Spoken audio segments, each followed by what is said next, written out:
All right, so what is the specific situation? So let's just say if it's like a career goal, if it's like it's financial, it's a relationship, it's a Well, give me something specific because we want to workshop it. okay. Let's just say it's a career goal. And what's that goal? Be specific with me. Grow my company to a certain point. Okay. So what's the problem? Problem is getting there. It's all the obstacles. It's the motivation. It's just the list goes on. How long have you had the business? 4.5. It's gonna be 5 years this April. And it hasn't grown the way you wanted to? No. So what happens? You keep hitting a certain point and then you fall off?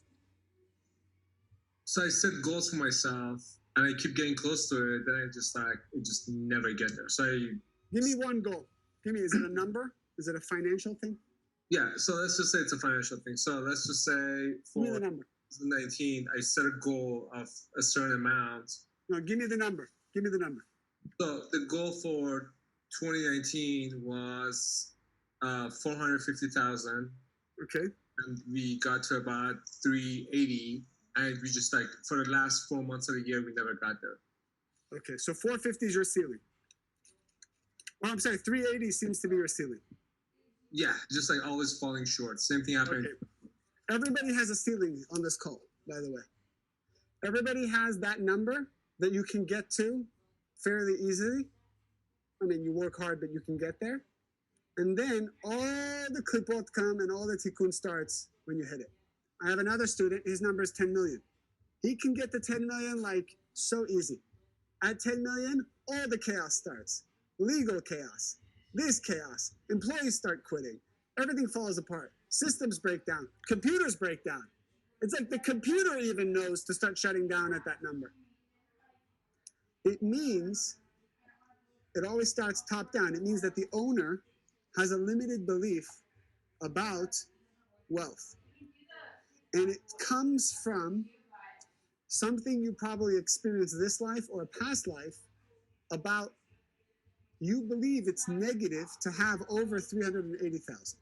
Whatever that is. There's some part of you, 5% of you, that believes that if you had $1 million or 10 million or 40 million, that there's a part of you that thinks that that's a bad thing.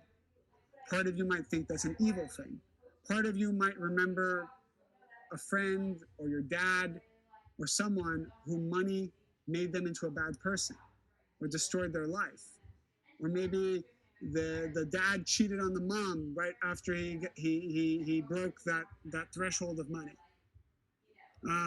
There's a part of you that I know people who don't like to make money because they don't like to pay taxes.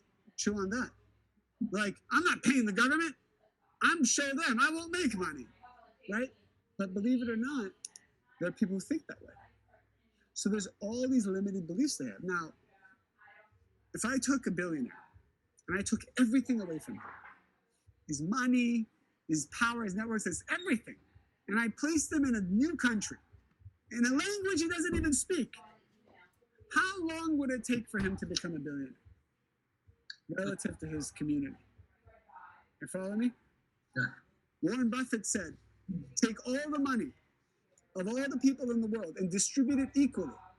So imagine all the wealth on this call. Let's just start. This is our little ecosystem, 435 people. We all have different net income,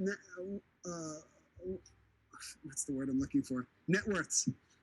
Let's say we throw it all into a bucket and we divide it equally. Maybe each one of us, I don't know, has like $100,000 now. Warren Buffett said in 10 years, each one of us will go exactly back to our net worth proportionally to each other. What's the point of this? The point is, it all comes down to the vessel of the person. And that vessel is comprised of belief systems we have, which then dictate our motivation, which dictate how we sabotage, how we build, what time we wake up in the morning, what time we go to bed, how we answer emails, how quickly we do that, whether we take this phone call or that phone call. whether we're nice to people or not. It's all coming from that belief system. So what you would have to do is find your poison pill belief system. And it may not be clear, by the way. It usually isn't. If it was me, if I knew something that was poison pilling a part of my life and I've had situations like this, I would go into like extensive overdrive therapy. I would talk to psychics, therapists, gurus, business leaders, till I could find that stupid poison pill belief system. And then I would talk to as many professionals as I could to help me uproot it, whatever it would be. Because once you fix that, who knows what the runway is until your next negative belief system. Maybe the next negative belief system isn't until 5 million, which means that you'll go from 380 to 5 million within like 6 months. Are you all following? This is an excellent example, Salah.